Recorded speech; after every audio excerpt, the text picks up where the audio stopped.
So this is what we got. So, Yeah. that's right. Yeah, but the bottom line is, That's right, that's what this is about. The other thing, So we need to follow it, right? I mean, I was very surprised. I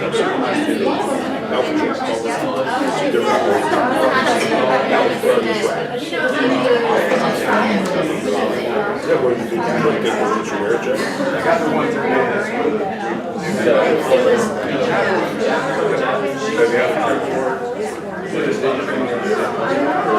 no, actually, it's plastic. So that's what it takes. well, it depends on exactly what we say on the policy. I mean, everything was. You wonder what we should do. I think that's right. You've got 80% rate. You know, really trying to work with it.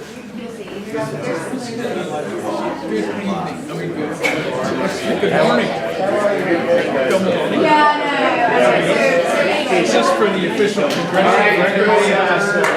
Documentary will happen. Hey Dave, sit down. I'm assuming that would be over here. Yeah. Yeah, he did. What didn't happen? Just like.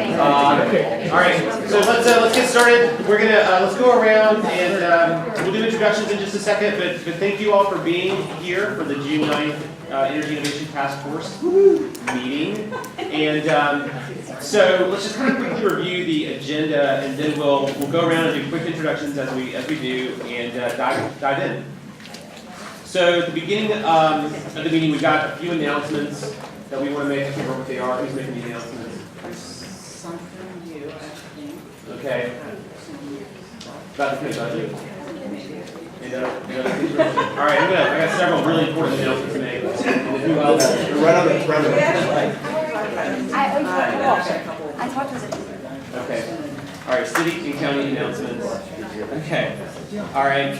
Then we're going to just spend a few minutes talking about giving some kind of debrief on some of the presentations that were given in May, and just touch base on a couple of the follow-ups from that. And then the centerpiece of our meeting today is an update from Rocky Mountain Institute. And so they've got a lot of information to share with us today about the analysis they've been doing on the community and the region and clean energy opportunities here. So it's going to be very, very in-depth presentation from them. So that's going to be this sort of the centerpiece of the meeting, and then we'll have public comment as we do at the end of each of our meetings. So that's what we're hoping to accomplish. And so let's go around and do introductions real quick. Brownie Newman and the chair of the county commission. This way. I'm Sapphire DeBellick. I'm here for Jane Hatley. I'm her intern for Suffolk this summer. Dave Hollister with Sundance Power and the Alliance for Energy Democracy. Lee Thomaston with Biltmore Farm. Sarah Fraser, New Belgium. Ned Ryan Doyle, Tech Working Group. I'm Kelly Martin. I'm with the Sierra Club. Corey Atkins with the Chamber of Commerce. I'm Robert Sykes with Duke Energy. I'm Brad Rouse with the Peak Working Group. And I'm Jason Walls with Duke Energy.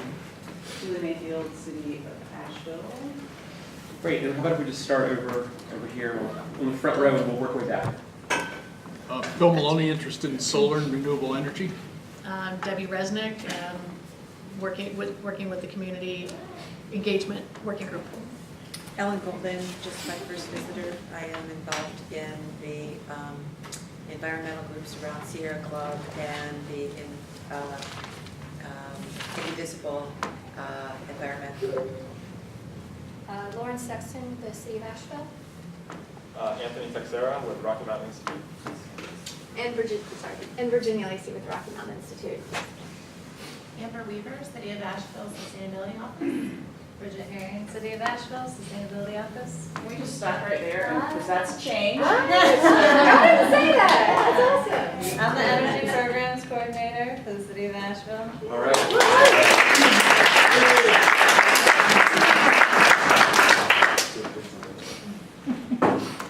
I'm Donna Cottrell with Buncombe County. I'm John Craig with Buncombe County. I'm Alice Wyndham with Energy Savers Network. Kathy Scott, citizen activist. Judy Siglin, Asheville Geothermal. Rick Clemenzi, Geothermal Design Center, Net Zero Foundation. Mike Wasner, Asheville resident, technology working group. Jerry, can you tell us who you are? Oh, I'm Jerry Rice. I'm a video man to keep you honest.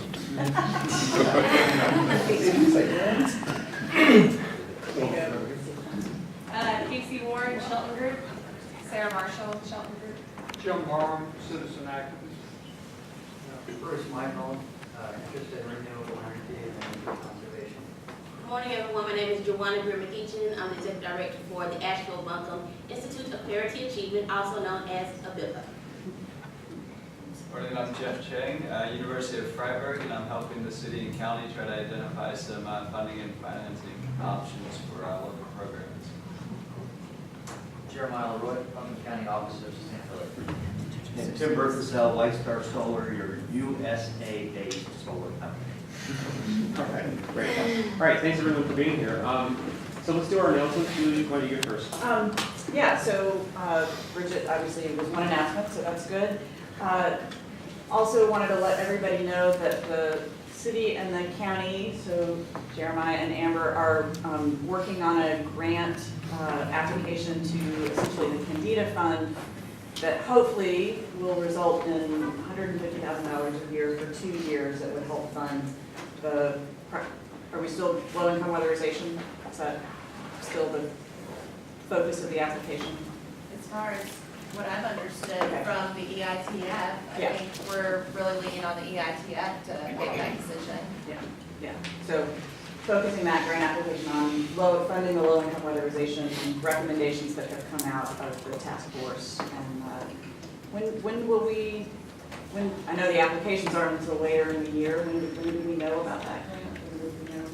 The letter of intent is due July 6th, and I think we're still leaning to you and Brownie to discuss and let us know who the lead applicant will be. Cool. Great. So later this year, but hopefully $150,000 a year for 2 years. For how many years? Will you make sure to have some communication about that? If there's like help that members might want to provide to just do a quick read or other letters of support or any kind of like, help with that? Sure. So that we can certainly send around a letter of intent and maybe we can find out if letters of support or a letter of support from the EITF would be helpful. Maybe not even at the LOI stage, but certainly if we're invited to apply. Great. I don't want to slow it down, just that was more of an offer to help, not a slow it down. Yep. And I guess then the last announcement is, as far as I know, all of the sort of $200,000 plus recommendations that came out of this group to the City Council has agreed to fund those out of sort of leftover money from this current year's budget. And then we have not figured out yet the full pot of money that the city might contribute to the low-income weatherization work. That is still ongoing. Kathy Ball and other city staff are actually doing some investigation into the low-income weatherization program they have in Knoxville. And we're just sort of seeing what some other models are out there before the city decides sort of how to fund that and where the money's going to come from and all of that sort of thing. Great. So just a couple of quick things. We had an update to the County Commission on the Energy Innovation Task Force this week, and Sam kind of took the lead on that and did a terrific job, and with an assist from Jason Walls, and Robert Sipes tried his best to be there, but our public comment ended up going for 2 hours, and so he couldn't stay the whole time, so we lost Robert at some point. And Brad also did a great job talking about some of the ideas around the low-income residential piece too. So they all did a great job. Anyway, it was a good discussion. There's no vote taken. We'll be voting on our budget. We anticipate at our next county commission meeting, so a week from Tuesday. But it sparked some good discussion, and I think we'll see how it all plays out. I think it's a good time to talk to your elected officials if you think this should be a local priority. I would say let folks know, because there's just a lot of hard decisions to make, and around the budget rate and a lot of different priorities. So, but it's definitely I think because of this work, clean energy issues are certainly in the mix of those discussions. But how it all plays out, we'll find out in 2 weeks. So Dave was there as well, gave some very good comments as well. If you want to share your Well, I have an announcement. Last meeting we presented about the Isaac Dixon Elementary School Community Solar Project. Again, we're having this benefit next Saturday, the 17th at the Altamont Theater. And the really exciting news is that we have been given a $110,000 matching grant by an anonymous local donor. So we are well on our way to making this, to getting solar on the Isaac Dixon Elementary School. So it's really awesome. That's great.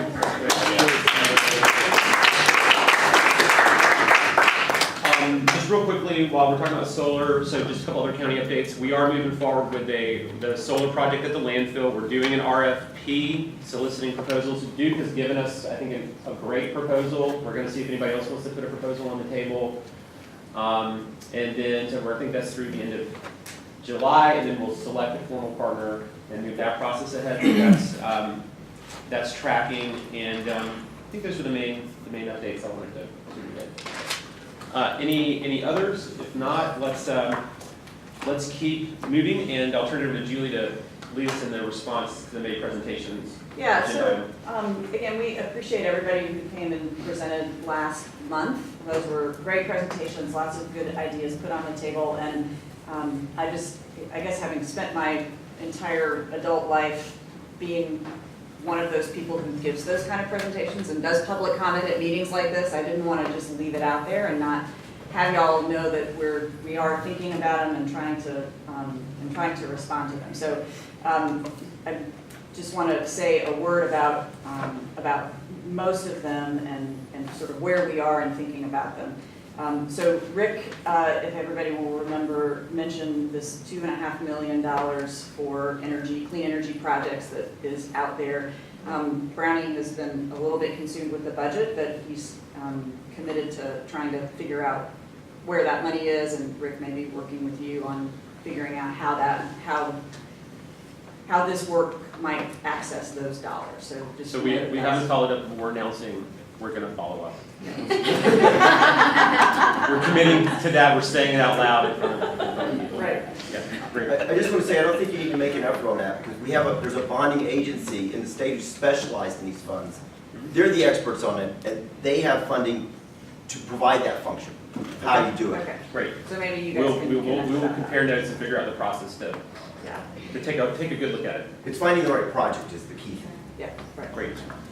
And then Tyler and Jamie Frederick talked about the 100% renewable energy, and I think I emailed Virginia about this and RMI, and so we reached out to RMI to see if any of the data and analysis that they're looking at right now can help us figure out, can help advance that analysis about the likelihood, or how we might get to 100% renewable energy here. So Virginia, if you want to say something about that, you can. We haven't really talked about it, but no. I mean, I'll just say that this is top of mind. As you all know, in November we had an election that changed some things in terms of the focus at the national level.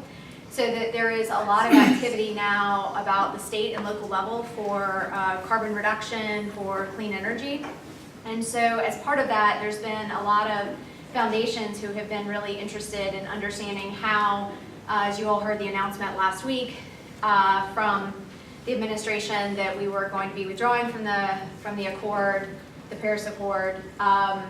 There is a lot of momentum to continue to meet the Accord requirements through cities and states. And there's a lot of local energy around that. In fact, I think that there's, at last count, 30 different cities or states that have actually put down to say that they're going to make sure that that still happens. And so this fits neatly with that. And there is some funding that has been offered by a number of foundations to be able to ensure that that analysis can happen and that cities can be supported to ensure that that happens. So that's probably all I can just Okay, provide so right we'll now. follow up with you about that, about maybe. I would offer the Sierra Club has a Ready for 100 effort where they are working to get, working with mayors who make commitments and cities to make commitments to go to 100% clean energy. And we're up to like 95 mayors and cities now that have made that kind of commitment. And part of that was obviously boosted last week when the cities responded so strongly to the president's announcement. And I know that our mayor signed on Yeah. to the mayor's agreement to uphold the Paris Accord. I don't know if that's the same as. They're like really related. They're very related. One There's just so kind of many pushed things one to sign on to now. I don't know. Yeah, they're very interrelated, I would Yeah. go with. Right. And I you know, the county commission, you know, I think we're interested in this too, but I think we're concerned about signing those documents because the Paris, I think our view is that the Paris Treaty was not nearly strong enough, so we're a little bit concerned about endorsing it. But You're like Nicaragua. yeah, you're in Nicaragua. So anyway, but no, kidding aside, we'll Syria and Nicaragua was it's not There was good. not Syria, you're like Nicaragua.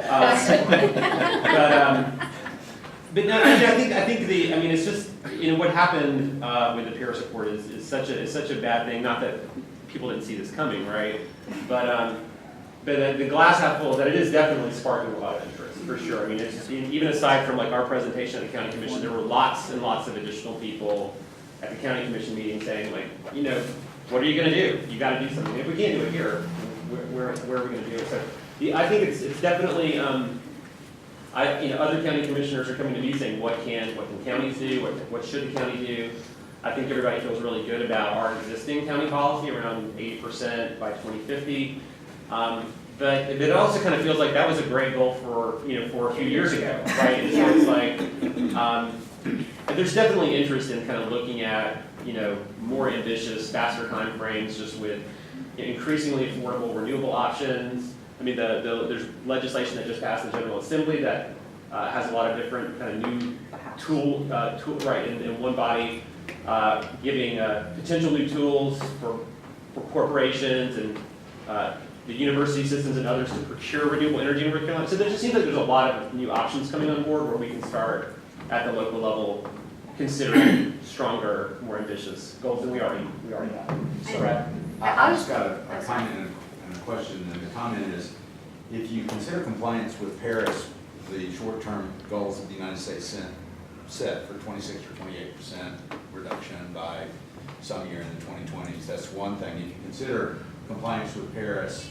meaning do what we need to do to achieve the goal of 2 degree temperature maximum warming, the desirable goal of 1.5%, that's a whole different set of actions and a longer term perspective. And so I guess that's just my point. And my question is, when the Sierra Club is doing this, are they looking at city facilities, or are they looking at the community as a whole getting to 95 or 100%, including not just the utility, but also transportation and heating? We see the Ready for 100 campaign as a tool and a mechanism to generate the political will to make it happen. And so and the whole thing.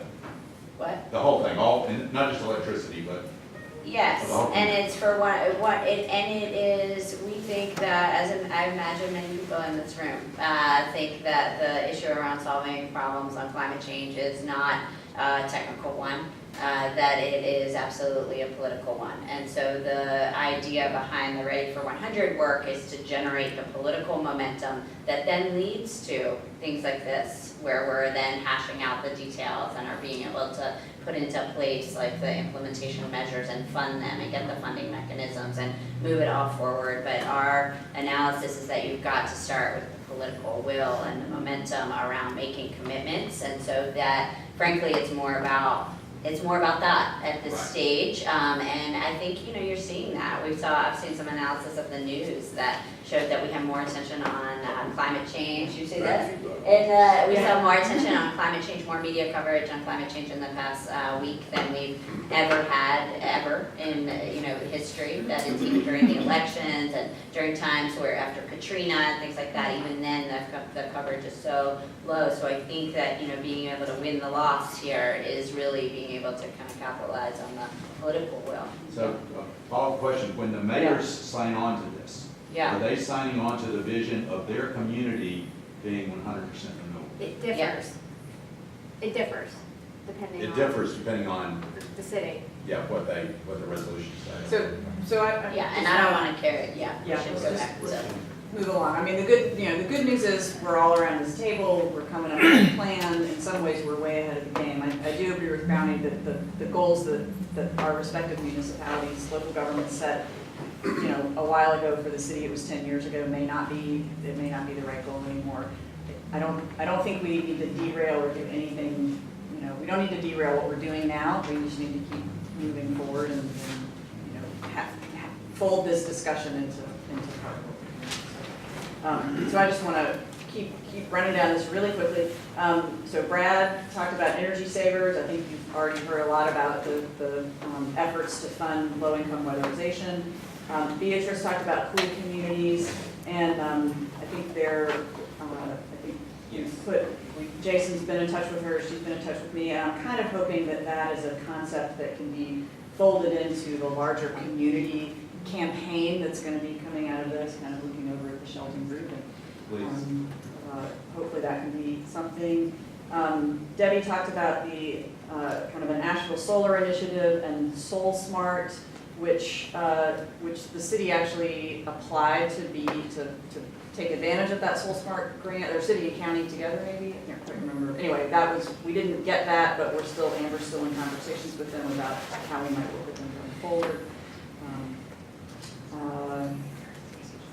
Kathy talked about battery storage, which I think is already, we talked about that, that's going. And then Mike mentioned smart thermostats, and somebody else just mentioned something about this to me. So I don't know if this is I haven't talked to Virginia about it, but I'm wondering if this is something that RMI might have some information on as a tool to help us move down that road. So again, I haven't mentioned that to you, so you don't need to respond to it, but it's, I think it can be part of the discussion.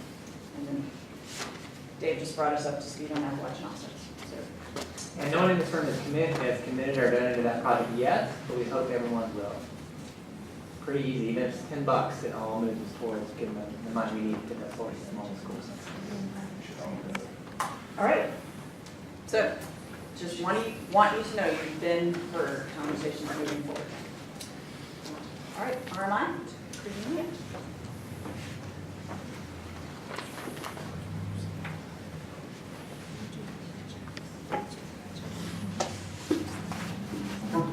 Yay.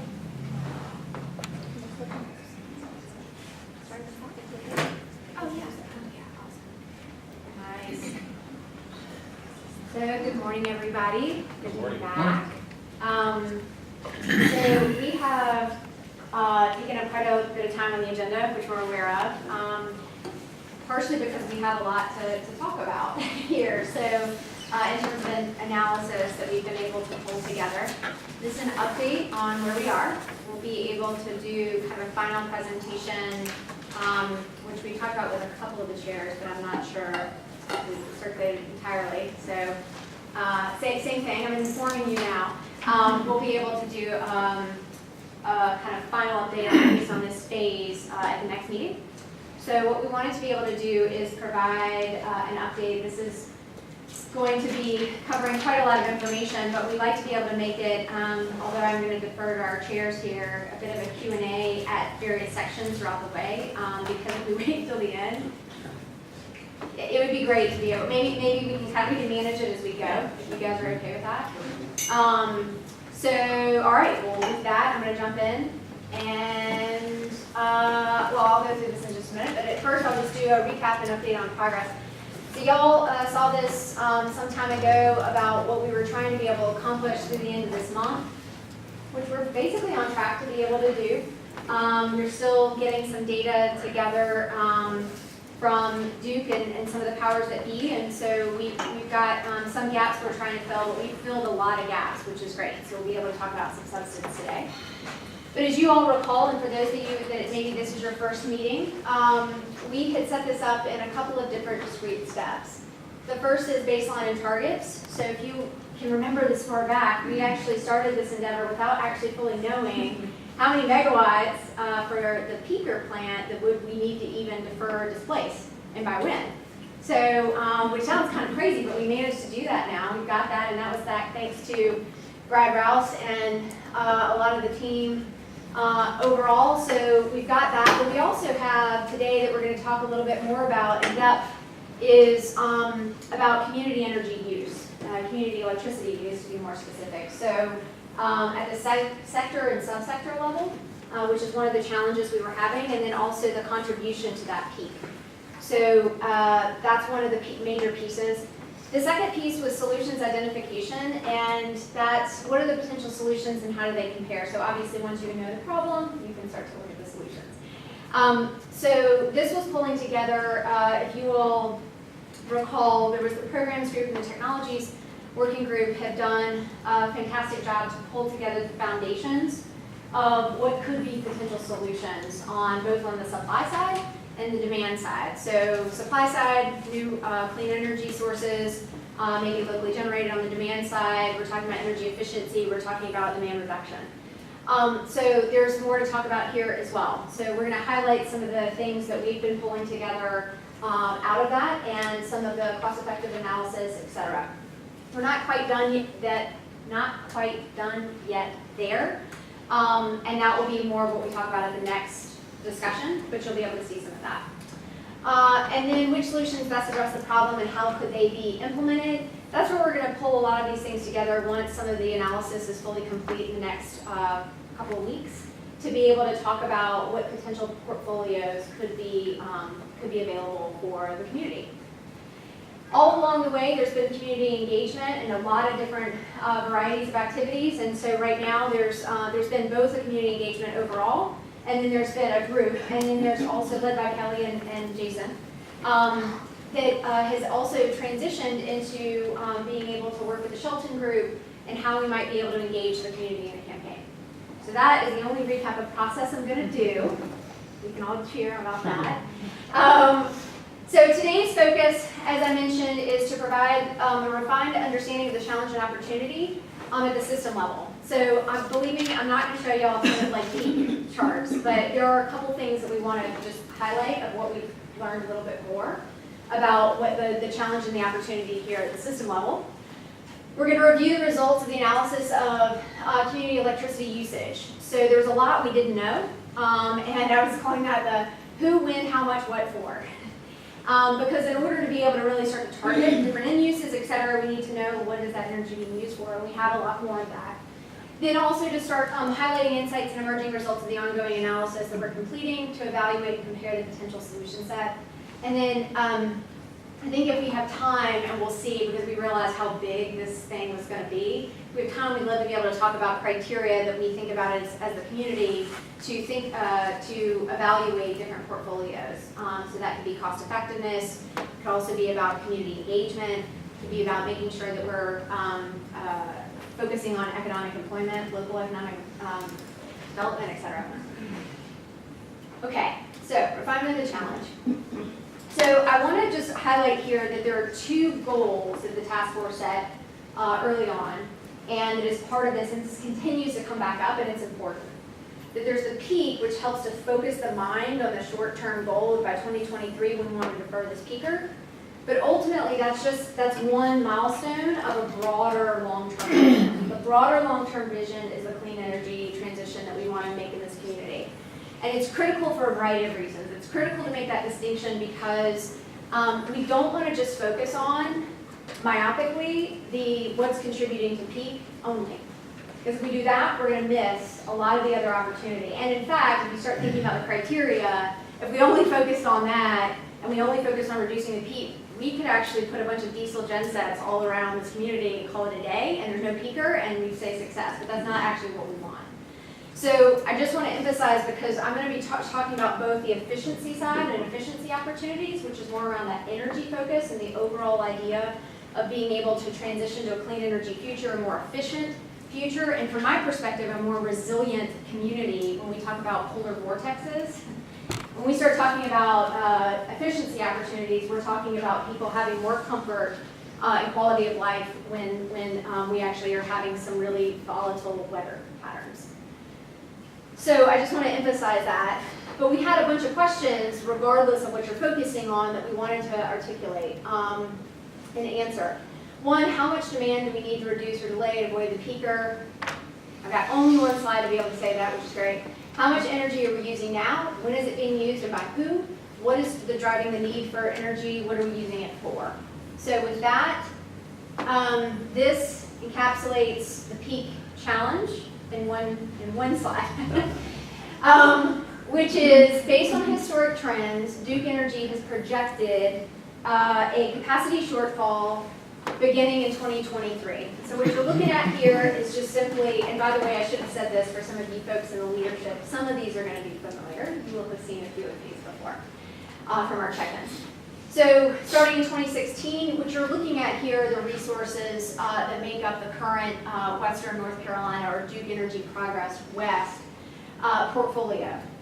So you see the coal there, and then the coal goes away in 2020 when the announcement, the retirement has occurred. And to replace that and also be able to meet what Duke has projected as growing system peak, replace it with natural gas. So that's what you see there with all of that gas there. You're also looking at what DSM is, demand side management. That's what's been projected right now in terms of energy efficiency. This is kind of what you can consider business as usual. And what you're also seeing at the very tippy top there is that green line indicates the system peak demand is forecasted to grow at an annual rate of 1.5%. That's what historically has been happening around here. And that's interesting because, as we've talked about before, it's the peak that's growing more, not energy overall. There's some energy growth, but it's the peak that's actually been growing the most. And what do we have to do, unfortunately, to meet peak? Well, you have to build capacity to do that. So that's one of the big things to clarify here is this is the peak issue. But if you're looking at this overall picture, right now, all of that capacity is going to meet our energy needs overall. So we don't want to lose the fact that when you're looking at these bars up here, let's say we reduce the peak, all of that's being met by gas. And that's still a CO2 footprint. So keep coming back to that over and over. We want to think about how we can continue to increase either the renewables, the clean energy, reduce the demand overall. Questions here? Yes, sir. Comment. Great graph. That really does just puts it off. It's a great visual display. To me, I say, okay. Well, when that's coming from Brad Ralph, boy, you just made my day. I'm going to go have a beer tonight. Well, Yeah. I may or may not know the answer, but where is rooftop solar, community solar, and utility scale solar in this graph? Yeah. Right now, It's not- 7 a.m. in the morning. well, but not, it's No, not that's- significant. That's the big picture. It's not significant in showing up on the capacity right now. So this is what is currently projected. This is not. Well, rooftop is actually in the numbers from Duke, right? Because that's the net projection It after is. rooftop. So that's their projection, and the rooftop would But be. that's included in DSM in this right now. Of course, storage is included there either. No. So to be clear, y'all, this is what. This is Right, a this is 2016 from- RFP. This is before we started this effort. So this is BAU. Oh, sorry. Yeah, sorry. BAU. You gotta get me on that BAU. jargon. Business as usual before this community changed it.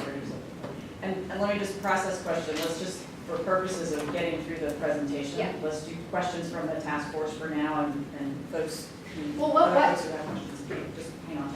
Yeah, that'd be great. And what we could do, we have section breaks, so we could do that if that would be helpful. And then that way, as opposed to people, could that be okay? Yeah. Or- okay. So we've only got like 4 on this, and so. Yeah, I'll leave it to you to manage, so you Okay. know how much you need to talk. Okay, great. So the last thing I'm going to just comment on here is that the beginning 2020, so when we get to 2023, y'all are gonna see this red bar or red sliver at the top. That red sliver at the top represents the capacity shortfall. That capacity shortfall is the gap that we need to be able to make up. All else again being equal, it would have to be met by something. It can be met by energy efficiency, if you think about it in that way. It can be met by locally generated resources. There are other ways of doing this. So I just to be clear on this, but right now it's about, and I think there's a pointer on here. There's a 17 megawatt per year gap. So this thing right here, these red bars, are growing at about 17 megawatts per year, based on all things being equal, if that system peak continued to grow at that level. Okay. So not a huge section here, so if there are other questions here coming up, we'll have a quick break to answer questions outside the task force. This is what is happening in terms of on a, what we call an 8760 or hourly demand across Duke Energy Progress West. This is what it looks like. And if you notice here, and you see these peaks that are happening right here, you're looking at a significant winter peak demand. This is actually a little bit unusual. It's becoming more common, actually, in some places around the country, interestingly enough, for a variety of reasons, volatile weather being part of it. But it used to be that it's kind of conventional to think about summer peak being the peak. It's summer, people run their air conditioning, So in places in the southeast, this is not the case. This is the case here. And these are up here, this is actually what is driving, when we're looking back at that peak, on an hourly basis, what we're seeing is this. So, and the other thing just to note here is that winter demand spikes significantly higher than summer, at an average of 30% over the last several years. So it's pretty considerable. So when we're talking about shaping peak, we're talking about what's going on at this particular time that we would need to be able to reduce that peak. That said, if we want to increase efficiency and reduce overall demand throughout the year, so both seasons. So this is something that's new that we haven't shown to this group before, which is which I'll just walk through briefly, which is to think about the duration and occurrence or frequency of those peaks. And the reason why it's important to think about is because if you look back at this, you're going to see that there are a couple of, maybe 5 peaks, at least in this, that, to the naked eye anyway, that are really driving the peak itself. When you look at the last 4 years of data, what you see here is this is taking all of this and putting it on a chart so that you can actually see how many times does the system go above these megawatt thresholds. And what we found is that the top 5% of demand, which I'll get to why we picked that, occurred on 6 days. And the reason to just highlight that is because when you're thinking about reducing peak, there's a lot of things you can do. You can do energy efficiency, or you can do something called demand response, which we'll talk about in a minute, shifting demand. Both of those strategies will work very effectively here. Because what we're talking about is severe peaks as opposed to, and that are short in duration and occur as infrequently. It can depend. Yes, sir. Just want to understand, so that's 6 days over 4 years, not 6 days a year. 6 days over that 4-year period. This is, yeah, it's right here. Yeah, on 6 days from 2013 to 2016. Sorry, yes, sir. Question about this graph. So what this is saying is that there were 26 hours of the graph on the lower, 26 hours over 1125, and then between 1100 and 1125, there was 10, because I'm taking the difference between 36 and 26? Yeah. Okay, wow. So total 107. So it's really, really steep right there. Yeah. Wow.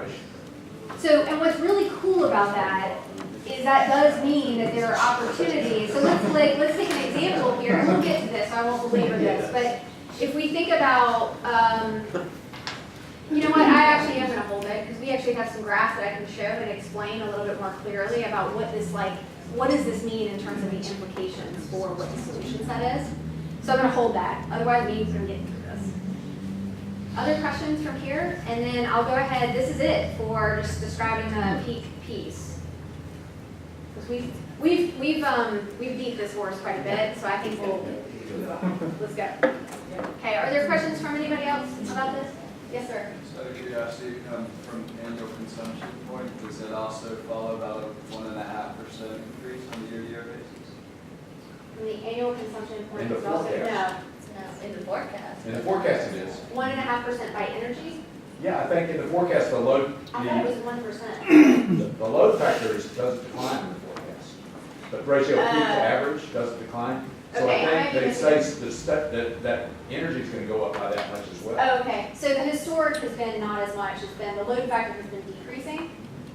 And Or peak has been increasing faster than 1.7%. peak has been increasing roughly around 1.5, and energy has been around 1, but it's actually since 2008, just like around the country, it kind of, yeah. All right, so with that, we're going to enter into how much energy are we using now, and is it being used by who? Yes, sir. A quick question is peak usage a solid peak, or is it a measure of the largest spike within a peak event? It's the large, it's by magnitude, instantaneous demand. So Actually, the it's peak the average event there height. is still up and down. It depends on how you measure it for who's, I mean, for planning purposes, yes, the average of It's the the hour, average. I but think in it's the terms of average what the demand for the system peak has to meet, it's an instantaneous demand, otherwise you've got to, the system has to balance supply and demand instantaneously at all those times. Does that answer your question? Not exactly. Brad just said it's the average for the peak hour, but that would mean that the high, then the highest would be above 11.5? So from a physical perspective, the system has to balance instantaneously supply and demand. And so in terms of the purposes of reliability, the peak would be the ultimate peak. If Right, that's so 11.25 is a top during a peak event, and that there might or be maybe it could some. be 1125.7, but I don't know. Is that Close. okay?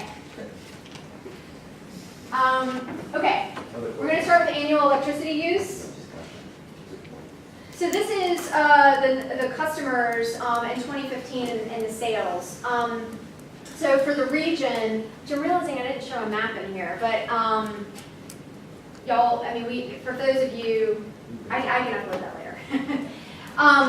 So what you'll see here is that the Duke Energy Progress West overwhelmingly is residential customers by number. But just like in a lot of other territories, the annual electricity use reveals a much more diverse picture. Not surprisingly, our industrial customers and our commercial customers use a lot more per customer, therefore this picture looks a lot more mixed. The reason obviously we want to know that, not surprisingly, is that even if you just looked at this, you would focus only on residential and miss a very significant piece of, in fact, more than half of the pie. So let's see, what other things to highlight on here? I think it's just notable that the customers on the trends right now is that while customers on the residential side have been increasing, the total usage has actually flattened. And commercial, kind of similar. What you're seeing here on a lot of levels, at least of the residential commercial, is what we've been seeing around the country, is that with the proliferation of LEDs, et cetera, people are becoming more efficient within their household. Although we are also using more electronics, so there is a little bit of a balancing, but it is flattening. Industrial, however, you'll see is that it has actually increased a little bit while it's decreased in terms of number of customers. Just something to bear in mind. And then the wholesale or other, this is just, and I'll get to this in a minute, Duke also serves and is also in the pocket of Duke Energy Progress West, 2 of the co-ops that are in the area, and that's actually included in this overall pocket. So something also to bear in mind. That's the yellow that you see here. But there's 90 customers in that category, or 9 customers? 91 wholesale, so two of the biggest are the co-ops. And everything else is like, Is direct, yeah. It's much more proprietary, so I can't really tell what that is, quite candidly, and I don't, these gentlemen wouldn't be able to really say, I don't think either, I don't know. I mean, I don't think the NSA would come in, but I think it's just, it's just a, so, okay, so that's what I'll highlight here. This is some analysis that we were able to do quite recently to turn some data around that we recently received. That is a breakdown of the estimated electricity consumption within each sector. So what you're looking at here is for the territory Duke Energy Progress West, and we'll get to that in a second as well, what that looks like. This is the consumption in 2016, I believe. I think it's part of 2015, 2016, but an annual usage. And the biggest industrial sectors, commercial, and how residential is currently using energy overall, or electricity overall. This is not contribution to peak necessarily, but this is about what the consumption of electricity is. So it gives you a lot better perspective of where some potential opportunities could be if you start to think about the fact that you look up at retail, offices, healthcare, grocery, and restaurants. If you were to just be able to hit the target of these sectors, more than outweighs, but significantly. I mean, quite frankly, retail and offices is 50% of commercial for territory. Yes. So single family includes rental below a certain number of units? Because that, I mean, I hear numbers like half the people in this area live in rental units. So how does, so single family is not owner-occupied necessarily? It's just the structure. It's not about the ownership or who lives in it. This is just. Multifamily looks really low. Sorry? I mean, multifamily just looks, to me, looks low. I mean, and so does mobile home looks low. I mean, it's just surprising that it's that way. On the residential, we had to do more, it's estimated on the mix of housing type and the data that we received on the kilowatt hours used for the residential. So that's a lot more getting into a privacy issue, and so we had to do a little bit more blend together. So it's possible that there's more wiggle room or that there's an error. Use estimates to try to get the rest. Yeah, exactly. Using what's RAC's data, which is the residential energy consumption survey that happens on a regular basis. So, but these are actuals. Okay, just a quick, is this presentation going to be uploaded for us to be able to access? Yes. Okay. Virginia, can you go back to the back one slide just 1 second? Sure. Please. Yeah. Okay, thanks. That makes sense. And we try to keep the colors consistent because there's so much of this kind of stuff, otherwise you just like your head explodes. So understand, and y'all can just stop me at some point on this. But, Question.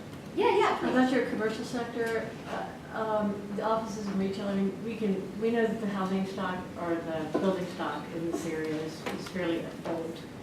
And does any of the information that you've looked at look at the age compared to other cities? It's a great question. We're trying to do that right now, where we would be able to bend the residential into what we would call vintages.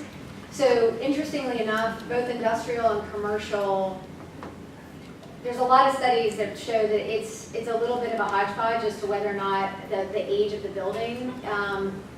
The more you go from left to right, the age of the building matters more. Just because when you're talking about industrial sectors, you're talking about processes as being the biggest consumer of electricity.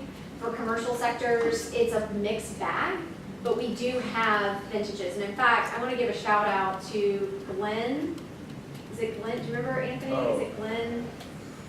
A gentleman that we worked with, I meant to remind myself of his name, who we worked with Buncombe County. His name is Gene, thank you.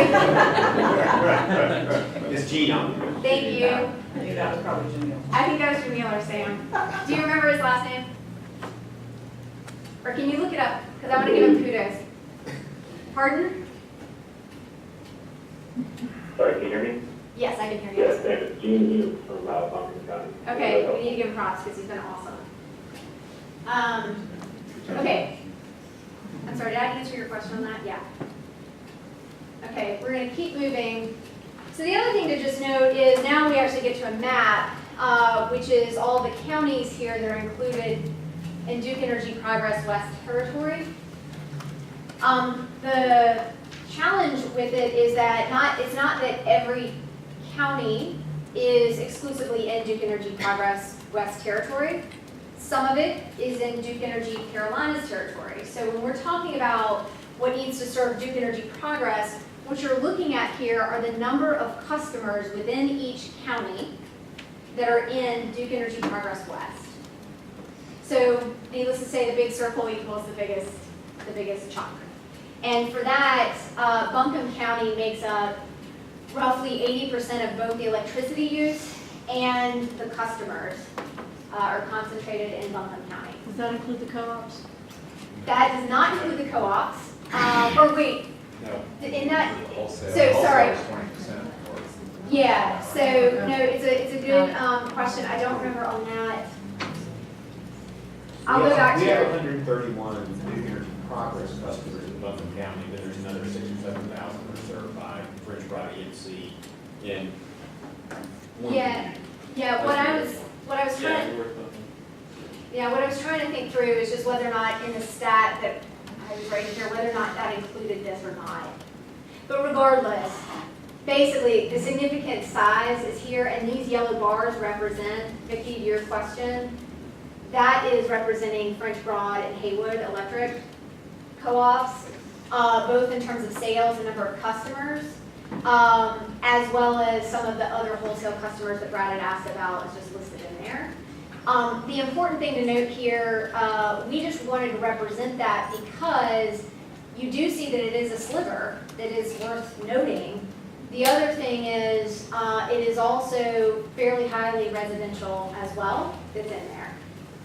So, and we'll get to this in a minute, but one really interesting thing about Buncombe County making up the biggest part of the footprint here is that the composition that you see of Buncombes, both in terms of customers and in terms of sales, really does work out quite nicely in terms of applicability in other counties. And we'll chat about that in a minute. With the exception of some industrial players. Industrial players are an odd breed. There's different ways you have to deal with industrial customers. So, okay, my initial impression is on the wholesale line, that the sales should be a greater percentage of the total than the customers, because there's only 91 customers in wholesale. But And the sales are like 15, what, like from one of your previous slides, 15 or 20% of the total. We So represent- what am I missing about this slide? That's retail customers. We're estimating visually retail customers. So 91 includes 2 customers that include 35,000 customers. So the wholesale number is the retail customers of French Broad. Yeah. Is their number of retail customers. We're trying to represent this here without getting too. No, I got it now. Okay, so it's not Duke's customers that's on that chart, it's the number of customers that, for example, Haywood and French Broad have. That's correct, yes. Okay. So this is estimates of their retail customers Okay. are included here. Okay. Does that make sense? Yeah, it does, yeah. Oh, it's down there, got it. No, I mean, I don't know why you, I can't believe you wouldn't read something that's 8 font here. So just, but it is, we are trying, yeah, and there are a few things in here that, feel free to keep asking those questions. And we will get through this section here in probably another, I don't know, like 10 minutes on this, and then I can ask questions to folks around as well. So, this next one is then taking the same look that we did earlier, where we were looking at, this is DEP West overall, this is actual data. And we're then taking that and looking at the breakdown in Buncombe County, the same thing. So we've now just kind of taken that blue dot and we're just looking at just the blue dot, or the big blue dot on Buncombe. And what we're also showing here is what's outside of Buncombe and what still remains in Buncombe. So what you're seeing here is this total bar is showing you the total of DEP West. And when you see here what these other bars are representing is what is in Buncombe County. So the big bar, the blue and the gray, is the whole thing. The color is just Buncombe County. Oh, and so that few lumber, furniture, and pulp and paper, which are a huge percentage of the 32% of the industrial, is not in Buncombe County. That's correct. It's probably one or two customers or something. I will just note that Bridgeport Electric serves people in Buncombe County. So when we talk about Buncombe County, wholesale customers are also crossing the line.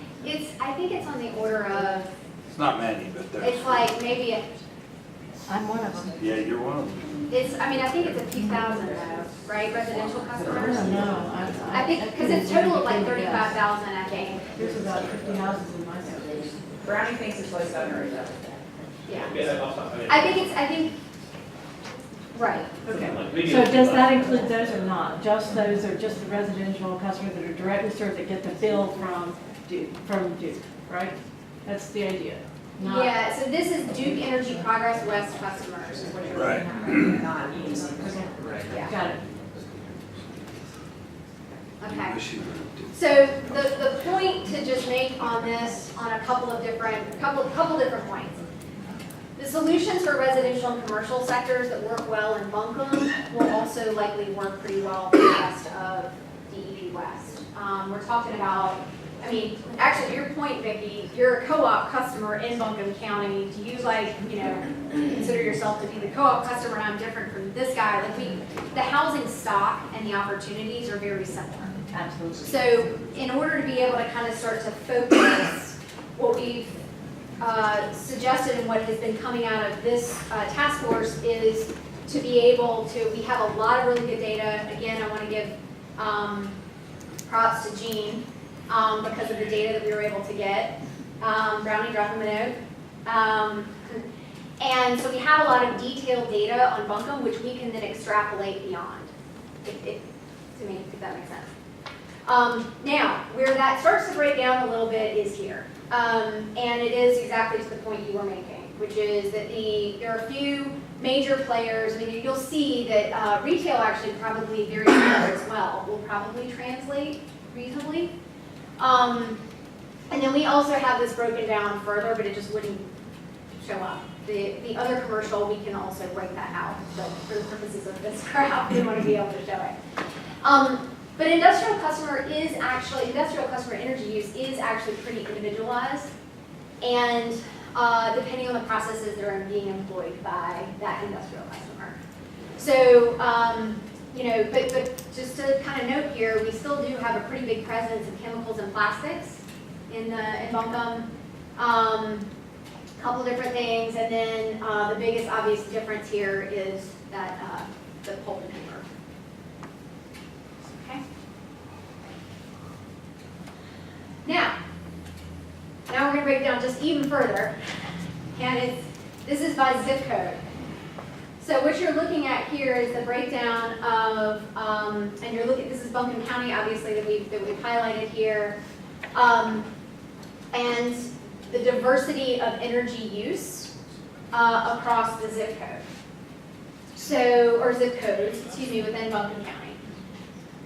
And some, indeed, you will see have greater shares of higher energy use intensity in different zip codes throughout Buncombe County.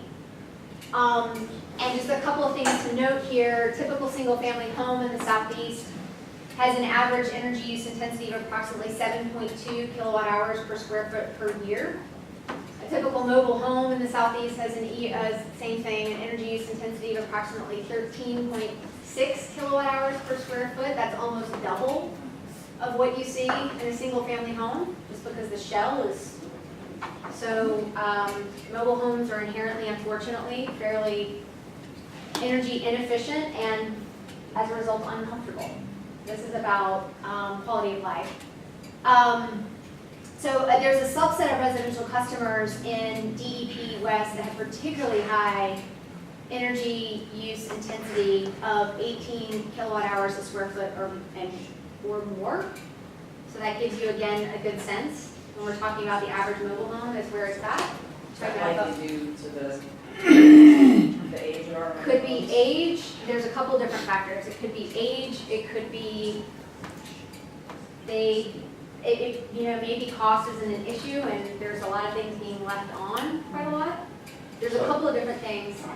So to bring that into perspective, if you had 1,000 square foot mobile home, and they had 18 kilowatt hours, then that would be 18,000 kilowatt hours, which is about $150 a month, kilowatt hours, which is about a $200 bill a month, $180 bill a month on average.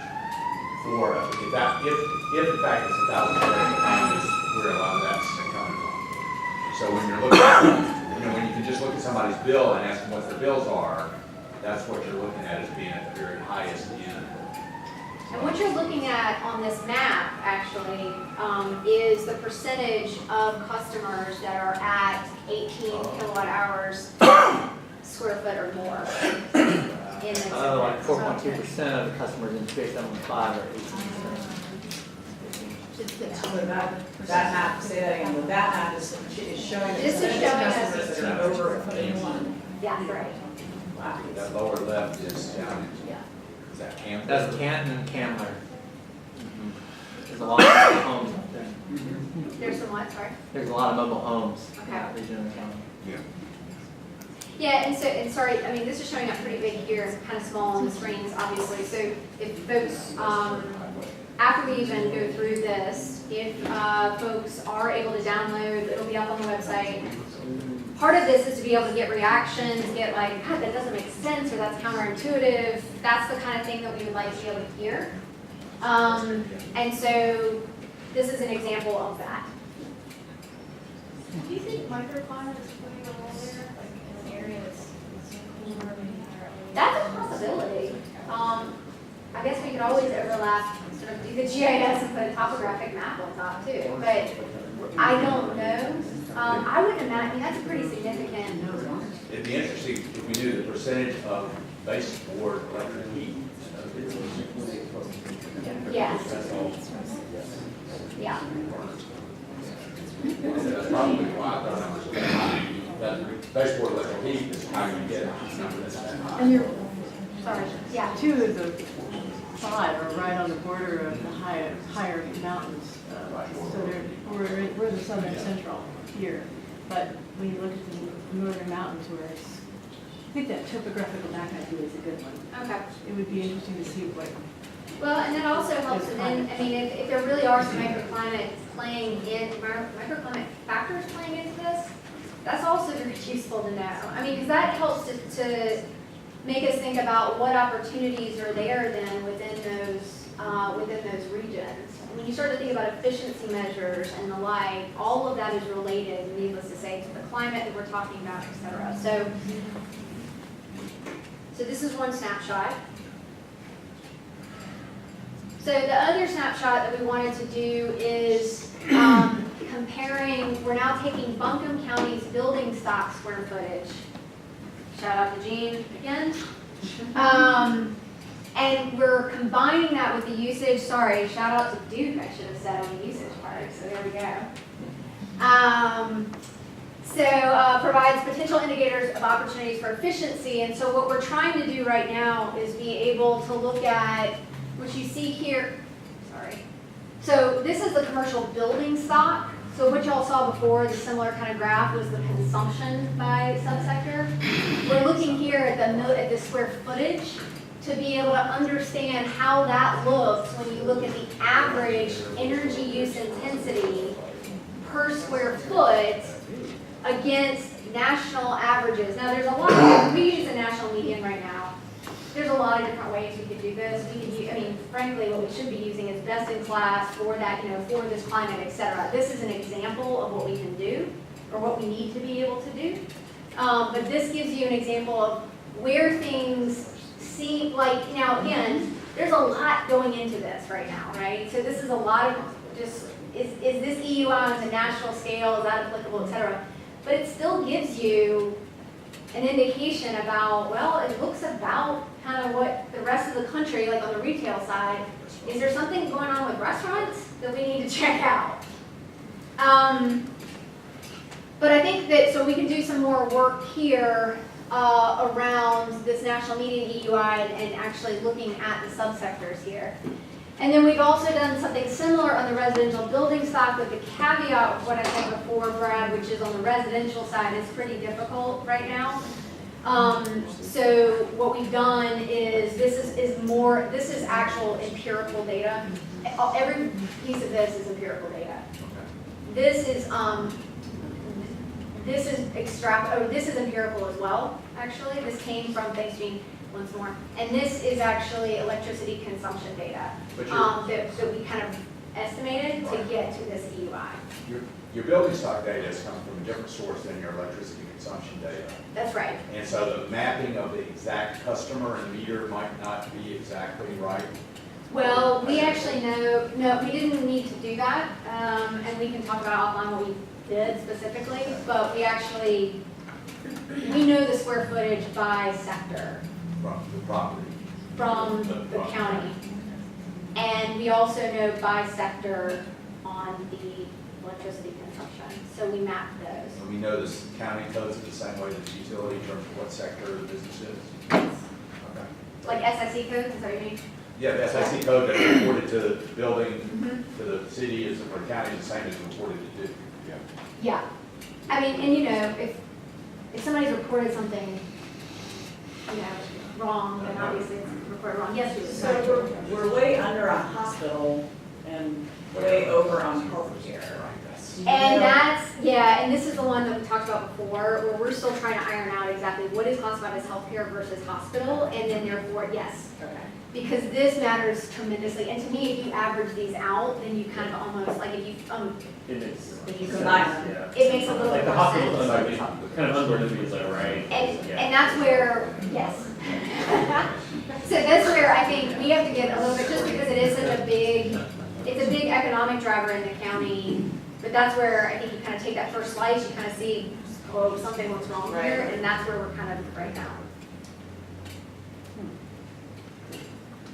All right, we're shifting.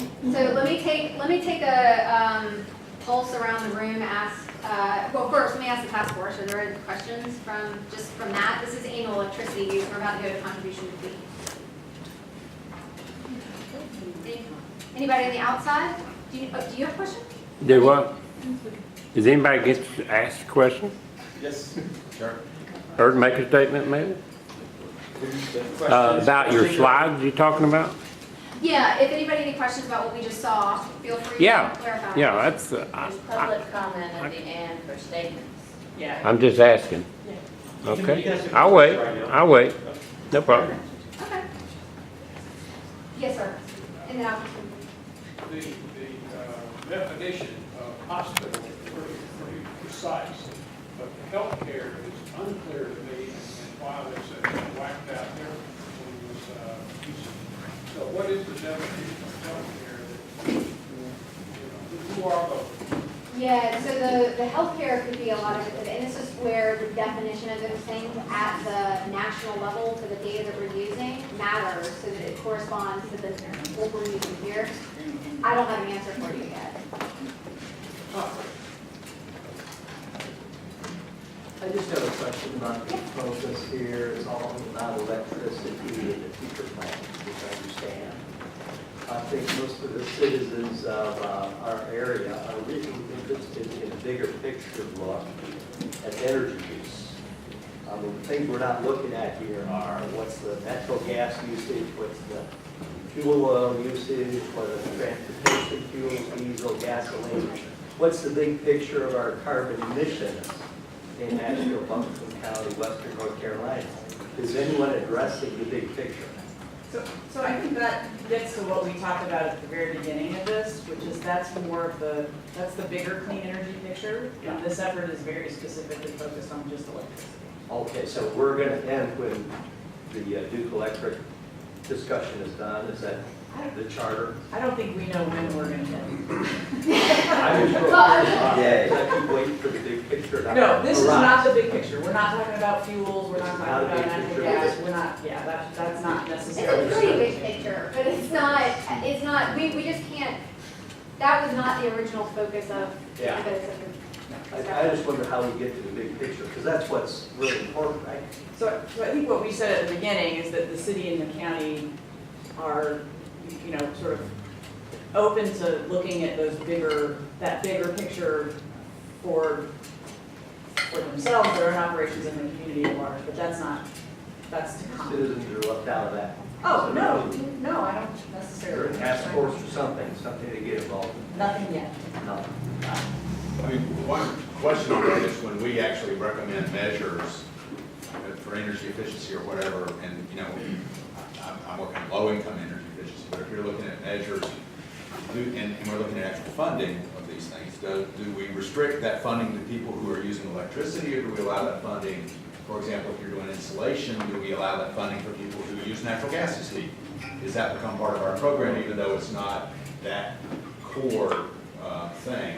And I guess that's a question for us to think about down the road.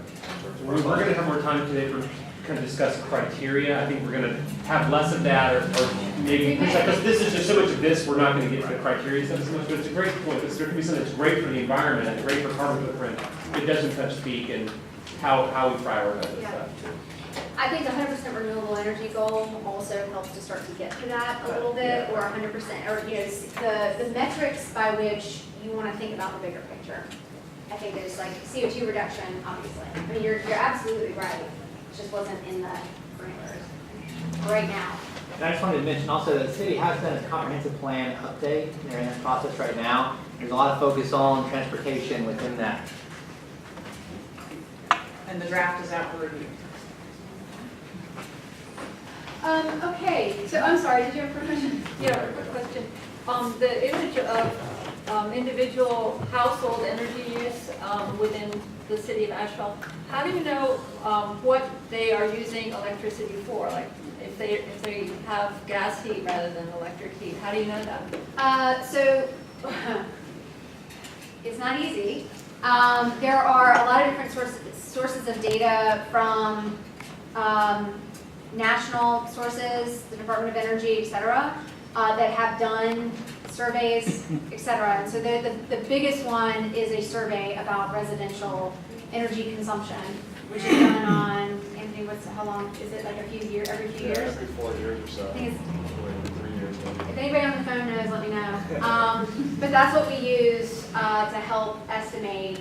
But then when we get down to the more granular level, to some extent, it's going to even have to be investigated with more surveys and the like. And that's where there's a transition over to the Shelton group in terms of being able to understand that. We can go to a certain depth, and then at some point, it's kind of like what statistically. So the map that you showed us was basically an estimate. It was based on general data, not on granular investigation. Is that right? Which map? It was that. Go back. That one. Yeah. That is empirical data. That is actual usage. Okay, but do you know what they were using it for? Is my question. And that's what I'm saying is that we can do extrapolations on in-use. And that's basically, it depends, yeah. Well, we did that analysis, and it was very clear that it was the conversion, like when you overlay these graphs of conversion from fuel-based heat to the adoption of electric heat, there was a very strong correlation, and so we were able to really determine pretty accurately that it's this conversion over to heat pumps that has driven the peak. And in turn, that'd be energy use too. So there's a lot of, it's not, you can't say for sure, but it's very conclusive evidence that says that there's a correlation. And unfortunately, I don't have that slide in here, but that is something we talked about in December. So Virginia, does this slide reflect only electricity use or both electricity and natural gas? Electricity use only. Electricity use only. So everything we're looking at is electricity. That's what I thought. We unfortunately do not have data on. Well, that's. But it's a really important question. Did I hear anything on the phone? Did y'all want to interject really quick on something? No? Yes, ma'am, I was just going to say, so there's the residential energy consumption survey, which as Nancy said, comes out every few years. There's also some data on heating fuel that comes out through the census. And then, like you said, there's also some modeling that's been done from the National Renewable Energy Lab and the EIA that gets into more specific end uses within residential sector. All right. So, okay, powering on. So residential uses, residential use. So this is another, we're not going to beat this horse since we talked about it quite a lot. But what you're looking at here between, this is over the last 5-6 years, is during seasonally what residential has done during the winter months. And this is what the system peak then therefore looks like as a result. So now we're shifting into peak. We're looking at what is contributing to peak usage at system peak. You will see here too that wholesale goes up as well, Brad? Well, because that's residential, yeah. And for Jamie, just in case anybody is actually reading the words on the slide, the header up there, I think is incorrect. It should say while while industrial and commercial sector usage are relative. Oh, yeah. Correct? Yeah. That's right. It's so funny, my brain substituted. So residential uses rises significantly in winter while industrial Sorry. and commercial sector usage. Actually, it was intentional to say residential commercial because they are basically except for. Okay. But you're exactly right. The point of this slide is exactly that you see industrial. Sorry, yeah. I'm with you. You know what I'm saying? Yeah. But it says all other seasons. We should have said anyway. Yeah. You're right, Jason. You're totally right. So Basically, this is residential is the thing that drives the peak. yeah, and there's definitely contributions here. There's a contribution that's happening from commercial, but it's just not nearly where residential is. Okay, so we can get through that. On the highest demand days, residential use drives overall peak demand. So what we're seeing right now, this is getting to the question, some of the questions about how can we actually understand this. So the caveat here is that without advanced meters, it's very difficult to be able to determine what residential and small commercial are actually contributing at any hour.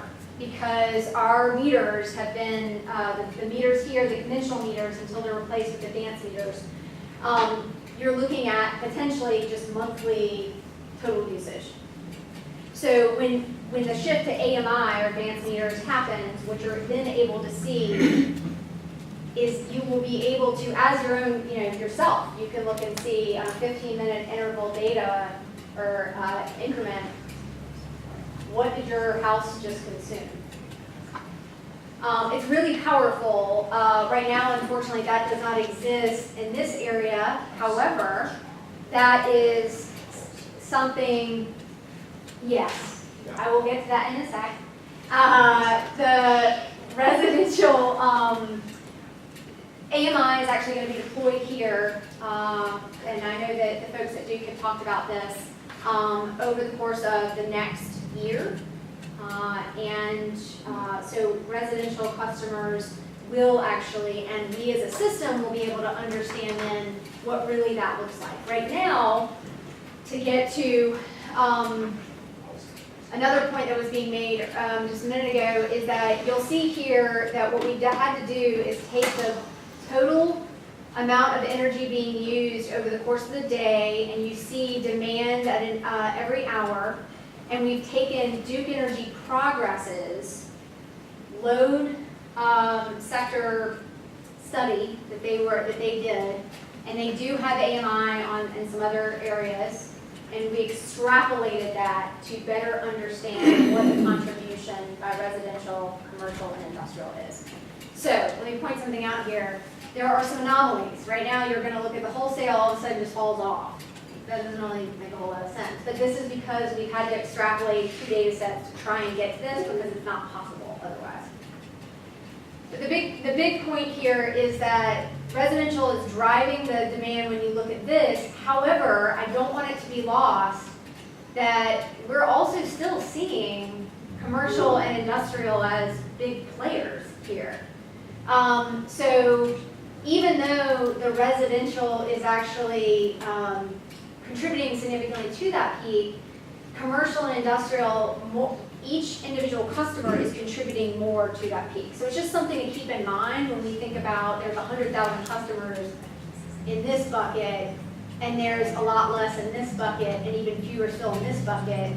So in terms of the transaction cost of being able to talk with folks about their usage, it's not just to focus only on residential, they're all contributing to peak. The last thing on this section is then what we've extrapolated in terms of then in uses. So this has even been refined since some of y'all saw it, because we continue to get better data from Duke. Again, props to Duke on this. What we've highlighted here are the biggest end uses that we've seen as a contribution to the peak by the different sectors. So, not surprising, residential heating is a big piece of this. And in fact, we see it at roughly 40%. Water heating is another thing. So you're going to look here, this chunk is water heating. That alone is a decent chunk of megawatts that are happening at the peak. Same thing with commercial heating and ventilation, lighting, and then industrial is a little bit of that anomaly. It's plug loads and processes. So we just need to wake up later in the winter time. Start work later. Hibernation. Hibernation. All businesses. Yeah, I mean, if this is still accurate, then, and you'll see in some of the stuff that we'll talk about here in a few minutes, occupancy sensors is actually something that's emerging as a pretty potential. Or just LEDs. Well, LEDs, but occupancy sensors, you turn off those LEDs, would be great too. Right. Or light, yeah, well, of course, the light sensitive, it's just gonna be dark in probably about an hour. Very light. So in the interest of being able to keep moving on, I'm just going to go ahead and just note the takeaways, and then we're going to move on to the next section. So large number of residential customers account for slightly more than a third of the energy use and are estimated to drive about 60% of the peak demand. And we think that that's mostly heating, mostly water heating. It's when you get up in the morning and you're getting ready for work. Residential heating, ventilation, and water heating are estimated to account for 45% of peak demand during cold winter mornings. With 80% fewer customers in the residential sector, C&I customers consume more than half of the annual energy. So that's just something also to remember. That they're a big player, especially when we're talking about on the efficiency side. By customer, each C&I customer or commercial industrial customer actually drives more peak demand. There's just less of them. Buncombe County may offer a number of opportunities to drive energy savings. So we talked about focusing on Buncombe can really help, with the exception of some industrial players. And then based on the estimates of energy use intensities, there are opportunities for energy savings in a number of sectors. And that's also the thing that we were highlighting. And targeting specific zip codes might also be helpful. Okay? May I Yeah, please. go back to that? I really, and this is not a complaint, I really think that you haven't caught the key element here, though. And that is that while you can say that this thermal demand in residences is 60% of the demand, it's 100% of the step in demand. It's 100% of the differential from baseline load. If you go back to the curves that showed the graphs and the blue line going up like that, you'll see the blue line is the only one that has any significant differential thing that happens at the peak. That's where 100% of the problem is. While it's not 100% of the load. So are you talking about residential? Go back. I'll show you exactly what I mean. Keep going. And hey, Virginia, just also, this is 11:30. Okay. I can let it go, but if you go back, because I think this is a fundamental key element. You've got it. We're there. Keep going. One. There That. it is. The only thing that differentiates at the peak, other than just nominal little blips here and there, is the blue line. It's 100% of the problem. While it's a percentage of the load. But the 100% of the problem is made up of these things. That's 100% of the problem. That's 100% of the problem. No, that's 100% of the load. Go back. That's. We have baseline generation online. I The understand thing what you're that saying. is the step that needs the peaker plant. Rick, may I ask you Okay, really I'll let quickly, you go. what would your conclusion be that it's heating only? Yeah, but you gotta get all the LED lights, because of course there's more light load, but yeah, it's heating only. So I think the challenge that we're gonna run into here is that, And hot water. heating is, right, which is like, right. So these things making up that, absolutely. But I think that the heating is a very difficult thing to be able to target. And so we have to think about the portfolio and what we can capture of residential heating. Because we No, won't I- obviously be telling people to turn off their heating. No, I let you go. No, but it's a question of what you allow people to do. You don't let them use these low-end heat pumps. But anyways, go on. So that's an important, I think, distinction. So moving on to the solutions identification and development piece. So this is the piece where we've been looking at, I just want to just quickly say, there's been a lot of work that has been done previously on adoption mechanisms, and that's what Sam, Joan, who's missing today? And a few other folks had really done a lot of work to look at specifically around the programs that exist today and how to get engagement from the community and what about the customer experience. We have taken one step back and we've done some work on technologies and measures to make sure that we understand when we're thinking about engaging the community on what are we asking them to do and what is the most cost-effective measures to ask them to employ. So that is just to set this up and just to give the example. So what you're about to see is a lot of focus here, not as much focus here because we've talked actually quite a lot about this, and this will be part of what Shelton is actually helping us to think through about the ways to engage the community to accelerate the adoption of some of these things. A program is composed of both of these things, like how you design the program, but we just need to have a better understanding of what are the pieces on the supply side and the demand side that could actually help us. So in terms of what we've done, what we've tried to do is focus on Buncombe County, the technical potential, and what that means is what is the savings if all homes and businesses adopted the most efficient, commercially available technologies and measures regardless of cost. So you can think of that as just what is the building actually, does it have a heat pump, et cetera? What are the opportunities? If cost was no option, if getting people to care about efficiency in their bills was not even a consideration, that's what that is. For economic potential, this is when you actually bring in cost into it. And then achievable potential is, the reality is right now, like solar has come down so much in price, but there are actually a lot of other challenges for why we're not seeing solar in everybody's home. So this is about accounting for the barriers to customer adoption. So this is the process that we're taking to be able to just understand what's out there. And we're going to highlight some of the things that we're pulling together now, which are in development. And we have some pieces to be able to talk about and some that we're still trying to figure out some really interesting, wacky data, honestly. So right now, these are the three, y'all remember we talked about, there are 3 different ways that we can meet our goals here. Reduce consumption with efficiency, shift it when the energy is demanded, or meet the demand with some other form that is clean. Those are kind of our overall. So right now we're going to talk about reducing consumption with energy efficiency.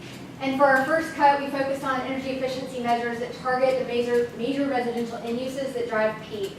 So this is an example, and I'm going to ask Anthony to come up and talk a little bit about what we've done and what we're in the process of doing here and some of the emerging conclusions or inclinations that we have. So if you want the clicker. Yeah. It's my colleague Anthony who's been doing a lot of the modeling for us. Yeah, so once again, we chose these to kind of highlight some of the key end users we see contributing to the residential peak in usage. And so just to go over them, there's a couple of water heating measures. Shower heads and pump water heaters also have LED light bulbs on there, and then duct sealing and air source heat pumps. This is not, these are some potential solutions, but I wouldn't try to think that these are the best ones just yet.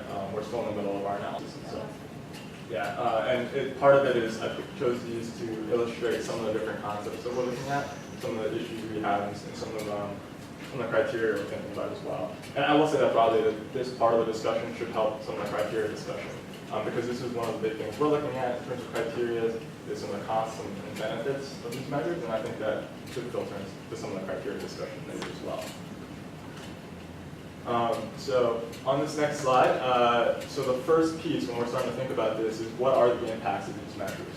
And so here, once again, I've shown these measures and then also the end uses they're addressing. Also, there's a little bit of detail there on how they're affecting usage. I think it's important to think about how they affect usage differently. So some will be, for example, duct sealing or the shower heads will be reducing the amount of output you need. So for the amount of or hot water needed for a shower, or the amount of heating load in your house, whereas some of the other measures such as air source heat pump or heat pump water heater or more on the supply side. So using less electricity to serve the same amount of load. And so I like to think about that in those two different ways. And then I also want to emphasize that these measures vary greatly, not only in terms of the amount of impact they have per unit, but also a little bit of the ratio between how much they impact annual usage and how much they impact peak usage. And so some measures will be better or worse relative to others for addressing the peak. In general, almost all of these will address the peak in some way though. Question. We look at heat pumps, and we're assuming that one of the reasons heat pumps are running is because they're older. One of the other reasons heat pumps run is because the house is uninsulated. So how do we factor that in when we're talking about a replacement that could be very costly in a house that isn't insulated? Yeah, so that's one of the things we hope to get at with this, is that, I think looking at the cost effectiveness, you can kind of see there's a lot of the insulation measures and sealing measures are very cost effective because, you're able to reduce that load instead of having to replace an expensive piece of equipment. And there are also things you can deploy on a large scale, and, you're in a programs that are deploying this. Thank you. So you don't have up there heat pump replacing baseboard heat? I don't. These are, so we've made some assumptions here. We don't have good data on the number of baseboard heaters we have, and so we're relying on our data for heat pumps and saying that they're replacing older heat pumps. But you're right, that's a good one. Also, some of the data we have uses a baseline. So it's an engineering estimate going from 15 SEER to 18 SEER. When probably most heat pumps around here aren't even 15 SEER, they're probably 14 SEER. And the SEER rating is for cooling, so what are you looking at for the efficiency rating on the heating? Yeah, I'm not exactly sure on that. I mean, I can look into that. But yeah, so the baseline for these two measures is actually a 14 SEER heat pump. And so that was one of the other parts of the question, is that the data we have currently is based on a heat pump baseline, and so that's the other thing. And do we know what housing authority uses? What do they use? Heat pump? Well, they'll use heat pumps when they can, and Oh, right now, what do they use? they're using heat pumps if they can, or gas, I assume. Sometimes in the core buildings, they've got boilers. In the residential? Yeah, I mean, in the tall buildings. Otherwise, you have window air conditioning, you have a window anyways. Yeah, so as Virginia kind of said earlier, this is still a work in progress. We've kind of done the first broad cut, and the next step is to look into these individual measures that we see and refine some of our estimates. And I'll get into a little bit more of Yeah, that. I'd be interested in, Brad and I have had this conversation many times. I'd be interested in comparing, when you look at the SEER rating, that you also look at the energy efficiency rating, especially because that's going to vary a lot. Yep. And it will make, that's what will make the difference in peak. SEER will not. So I believe it's reported in the data, and I'd have to just go back and look for that for you. But I believe there's another figure that's reported there. The reason I asked about housing authority properties is that in one of the previous meetings months ago, they talked about the locations that were using the most energy, and it was not very energy efficient. And the result was that there were low-income communities, and inside the city of Asheville, there are zip codes that are targeted as low-income zip codes and things like that. And in reference to one of the earlier slides here, it said you could target zip codes in terms of identifying the place where you can get the most change, bang for buck kind of deal. If this list does not include place boys, and if this list does not include something that affects housing authority, which is a huge densely populated group inside the city, then I think we're missing something very large. I will tell you that I know that for a fact, because we worked with them on several of these, Okay. that they did a change out of HVAC systems. I mean, they benefited for years on doing energy efficiency. Okay. But having said that, they haven't been able to do that with every complex that they have. And two of the largest ones are going to be in that 28806 area. So what they did, they may have done 20 years ago, and whatever was sufficient then, we even partnered with the guys who used to be here before, Promise, I guess it was, getting some of those energy efficiency units, but at this point, those are not as efficient as they are today. Did y'all model this based on a climate zone? Yeah, so this is actually based on a couple different data sets. One of them is actually from Duke Energy on a potential model that was done for all of Duke Energy Progress. And the other one is from Tennessee Valley Authority, their eastern region, which is eastern Tennessee, kind of a mountainous region. And so they're similar climate zones there. Would you also run numbers for air sealing and insulation for attics as well? Yeah, so I'll get at that. This is a little bit of a slide. How many measures? Yeah, so I'll get to that a little bit later, but I think it's 70 something for residential and 140 something for commercial. And so I think that is a key point I want to make is some of these numbers will change. I guarantee that. As we dig deeper into the specific measures, because there are some issues, some things that look a little weird. And I think we're just going to have to hold questions until we get. How many more slides are there? I mean, so it's 11:45. So I think we just have to stop. I think we got to just. Do we have to an go agreement? through the material. Do we ask the group if they could go another 20, 30 minutes? I think that's going to happen, but even with that, I think we just. So- I think we got to let you guys get through your material. Well, so let's do a check-in for a second. So there's this presentation to get through. We also want public comment. So we can keep powering through on this and then have public comment after that, or we can stop, have public comment before noon, as we normally do, and then people who want to stay can stay. Is there a preference? Public comment. So public comment before noon. So, yeah. Okay. So maybe go for, another 5 minutes or so, and then we can break, and then do public comment and then come back. Is that, and now here's the other thing, can task force members stay for about another, okay, so you can't stay. So the other option would be to just stop, because we're at the very beginning of this conversation about measures, and continue do a it. WebEx. Could do a WebEx. Next we could week. do I mean, it.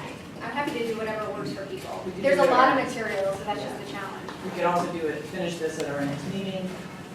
I'm a webinar, sounds great. Y'all wanna do that? I think we should try that out for people that are interested in just download data, not wait a whole other month. Yeah. Yeah, sounds great. Yeah.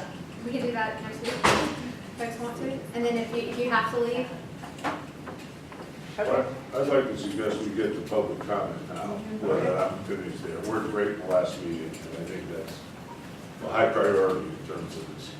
Okay, so before we just abandon this, I think we, thank you all very much. This is great. We just needed more time. Yeah, we just needed more time. We needed the full time for this, so, but thanks very much. We're seeing good, new information that is what we need. so we'll send out a doodle poll. I don't know if y'all have used that before, or we'll schedule, a webinar next week if folks would like. Yep. That'd be an interest, okay. And we can obviously make that available. I mean, that's a webinar that anybody will be able to call into, right? Oh, yeah. No, I mean, I think we could probably get 100 people on there. Easy. Right. Slides and email to us. Yes, we can. Or on the WebEx.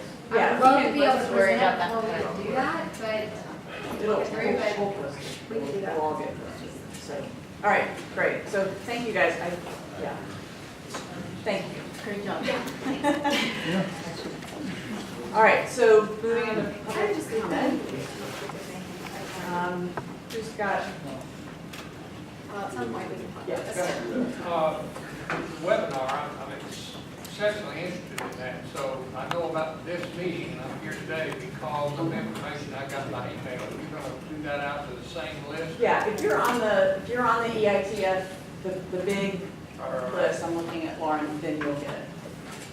And my other suggestion to this presentation, which I'm just gonna say it a different way, when we were going up to the two different graphs that were showing people usage, I'll suggest that a way to make this clearer is that the last one that had the blue bump on the bottom, reverse the color order and put that residential blue on the top so that all the other colors are on the bottom. And I think what will happen is exactly what another person commented on. It will show that all those other colors are just basically the same width all the way across, and the blue one is the one that's making the big bump. That would make it clearer, I think. Right. You got skills. Yeah, I just want to reiterate my own personal desire to get the big picture. And I think probably a lot of members of the public are along the same lines. Big picture being the existential threat posed to the human race, our society, etc., of increasing carbon in the atmosphere. We need to be measuring it, talking about it, we need to be dealing with it. And I'm kind of amazed that our very progressive community isn't looking into the electricity, which in my own household expensive. Overall, looking at energy, it's not the majority. I've got a lot more issues with transportation fuels and, gas for heating, natural gas for cooking, heating water. When do we suspect we'll start to get at the big issues that trouble so much of our country and our politicians? I mean, to me, that's something we're overlooking. I keep thinking of the Emperor Nero fiddling while Rome is burning. And I hate to say it, but I want to get your attention. That's what this group seems like to me. And I don't want it to be so. I want us to be working together to solve the big problems. So Tim, I don't know if you were here at the very beginning, like a year ago when we started this process, but it is in response to a very particular challenge. And that's not to say that this group at some point might not expand the scope of its work, but we've got a very specific challenge that we have to meet that is around electricity use and abuse.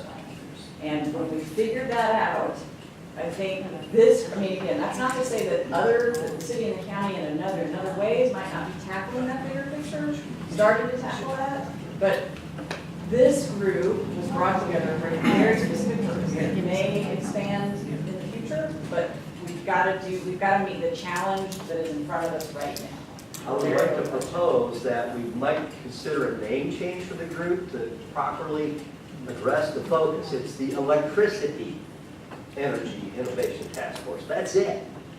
And that's probably a good cause, but would it get as much public recognition, or would it have as much value to the citizenry as an overall, more encompassing effort that really addresses the needs?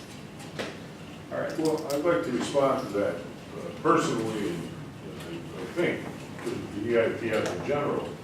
Number one, I remarkably share your frustration, so don't interpret this any other way too much. But the mission, as Julie said, is focused in the beginning, but we very, very clearly, at the very beginning, also had that long-term energy goal.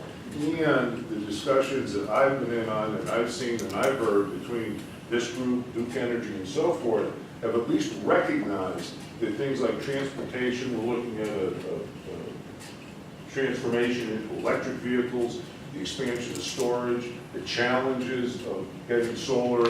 I mentioned it earlier, rooftop community utility. There's no technical barrier, it's political barrier. So there's there. So what I'm saying is that we're at the early points of actually addressing all this. If we just say electricity only, I agree that that's a problem, but we're not. I just don't think we are. We saw the chart earlier about we drop the coal, we go to natural gas. Well, that makes no help whatsoever to trade one devil for the next. We're not going to reduce the natural gas demand in that process. So I have a lot of questions with it. But I think collectively, we really are on the right track to addressing those larger issues, just woefully behind the schedule I personally would like to see. But we're going in the right direction. I just get the letters in the right order now. DITF, it just got it, so. Don't change the letters. Can't change the letters.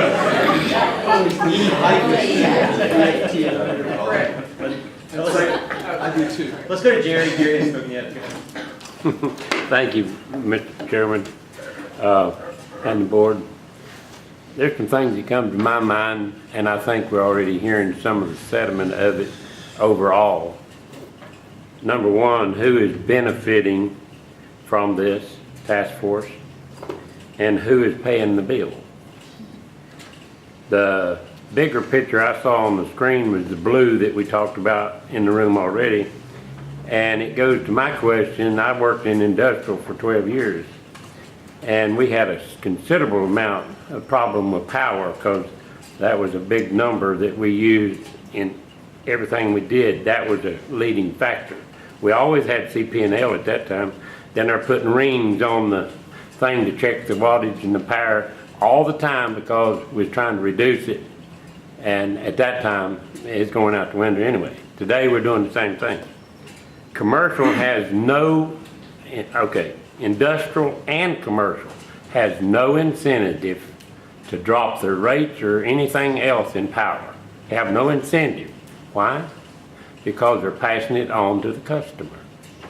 The other thing is, the low-income persons that we really are here to talk about to benefit, these folks has no one to pass it on except to the taxpayers. So when you stop and look at this whole big picture, it all is coming back to the taxpayer to pay the bill. Now, how does Duke Energy play into this? Duke Energy is getting a tax reduction by the high property taxes in Buncombe County. The higher the property tax, the better the rate is for Duke Energy. So who's benefiting? Who's getting what they need? It's not the poor. It's not the ones that needs it. It's the big people that has got deep pockets. So how do we rectify this? Not in this room. It's going to be at the county commission, city council, and the state legislators and the utility commission. It's going to take people like that to do what we are talking about. Engineers has the greatest mind in the world for their abilities, but they do not make policy. They do not make laws. Thank you. 2 points. First, Brad. I didn't get no clap on that. All right. It's great, except I think I would answer part of that. It's like, I believe that this force is driving what goes to those bodies to make the changes, is what I'm at least hoping and believe is happening here. Brad and the metrics group. I think it's really important that we nail down exactly what this peak load is. We've got this hourly data, but Duke should be able to help us understand, is that the peak in the hour, which is what I suspected is a peak within the hour. It's not probably the average of the hours, it's probably a real peak. So in reality, we need to know what that integrated demand above baseline is, because we may have battery costs. By 2023, the battery cost may be below the peaker plant for the number of hours needed. And we may already have the data to show that. So I think it's really important that we drill down and be sure that we understand exactly what that data is. You understand on that, Brownie? Okay. And the other thing that I think is so important that I brought up before about the heating infinity. It's like, I think and your point, Jennifer, sir, about reorganizing that graph so you see that residential piece bumping up on top is exactly key. We need to understand that is the problem. And it's not just the problem that it's heating. It's also that people are transitioning off of fuel oil and going to these 14 SEER, 15 SEER heat pumps. This is the sin that's happening. And I'm thinking one realizes that because nobody's really monitoring it. That's what's happening in the HVAC market. And so while you're showing HVAC, air source heat pump, as a benefit for improvement over a SEER 10 heat pump, yes it is. But that SEER 15 heat pump, as a transition off of fuel oil or propane, is causing this peak generator problem. it's two different things. And so you have to understand the macro thing of the marketplace to understand how this stuff all fits together. Like French Broad has a solution for this. They really support and they provide funding for people to use these, the ultra efficiency mini splits, which is that step in between going off air source to these mini splits, VRF, and then geothermal. They support people doing that because they still have a 1.7 coefficient performance at the peak. They still produce peak. Air at like -5, they still produce heat. These are the things we have to do. We have to like get out of this little thing and start going, how do we solve that heat problem in residential properties? That's how we solve the problem.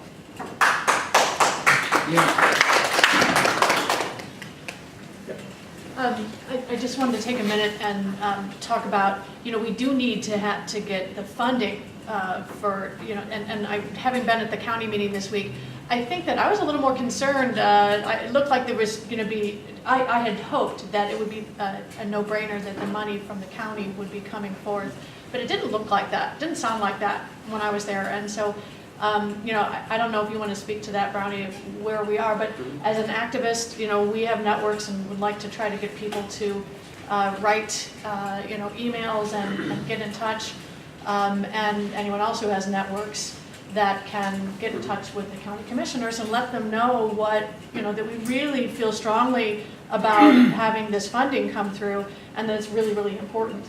Because every bit that we have is going to be important. So. I think the update was great. I think that, I would totally affirm that. I think it's very important for people to speak up. And, one of the comments that people make is you only have so much time, just like we do in these meetings. You only have so much time to talk, and the update was great, but I think some of the comments from commissioners around, like, I'm not sure this has been, you've thought about this enough, but it's like, you have no idea how much we've talked about this. So I think kind of people contacting them and letting them know, like, I have been to all of these meetings this year. There has been a lot of work, and you're just seeing a summary of it, but this has been really well thought through, so please do support it. This is not something to kick the can on. It is really important. I think, if there were a vote right now, I think there would be something. This is not going to be a zero, but whether it's going to be the start of a really robust local priority or more symbolic, that has not yet been determined yet. So it's time for people to speak up. Can you give just real quick, what's the like proposed amount that's in the budget? The proposed amount is 560. 560,000. Okay, great. That's what we need. And is the line item, or is it called for the energy innovation? So the way it's, it's basically like the EITF recommendations, and the way, part of how we're kind of sort of framing it is the creation of this Buncombe County Clean Energy Fund. It's like in other priorities for the county, like we have an affordable housing fund, like we have some other things that are recurring community priorities and we invest in them annually. And so I think if this is going to be one of those, then that's kind of how it's being framed as the creation of this county clean energy fund. Okay, so we need $560,000 for the Buncombe County Clean Energy Fund to be passed in the budget in 2 weeks. Thank you. So we're at noon, and we're obviously starting to lose people. Anybody else for public comment? Or we're wrapping up. Julie, I post my video online. You can go to YouTube and put in Jerry Rice, Buncombe County, and get it. That way, if you want to review the meeting in more detail, and you'll see the slides in really good color. So. And this presentation will be on the city's website. So folks, we'll do the WebEx, but people can also kind of start looking into some of the other information. So we'll keep everyone posted over the listservs around the timing for the WebEx. I want to thank Virginia, Anthony, and our team too for all of the